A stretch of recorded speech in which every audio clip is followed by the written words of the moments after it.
আগেকার সরকারি চাকরির পরীক্ষার এখনকার সরকারি চাকরি পরীক্ষার মধ্যে কি পার্থক্য আছে? আমি বলবো এখনকার যে সরকারি পরীক্ষা তার মান অনেকটাই বেড়েছে। বেড়েছে?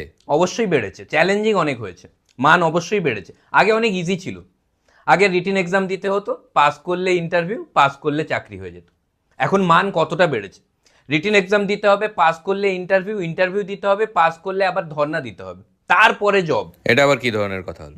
সব থেকে বেশি ধর্ণাটাই ইম্পর্টেন্ট, এই জিনিসটাই কেউ বুঝতে পারছে না। যারা সরকারি চাকরির পরীক্ষা দিতে চায় তাদের কি টিপস দেবেন? আমি বলতে চাই প্রত্যেকদিন 500টা করে কোয়েশ্চেন সলভ করতে হবে? স্কোয়াট মারতে হবে। এটা আবার কি ধরনের কথা হলো? পা মজবুত হবে, স্কোয়াট মারলে পা মজবুত হবে, তাহলে কেউ ধর্ণা দিতে বসবে, হঠাৎ পুলিশ মারতে এলো, ওকে পালাতে হবে না চট করে, কি মুশকিল। ধর্ণাটা খুব ইম্পর্টেন্ট। আমি তো তাও বলবো, মানে যারা সরকারি চাকরি দিতে চায় তাদের আমি বলবো যে আগে ধর্ণা দেওয়ার মানসিক প্রস্তুতি তৈরি করুক, যদি আসে তারপরে সরকারি পরীক্ষার দিকে যাক, প্রিপারেশন পরে, আগে ধর্ণার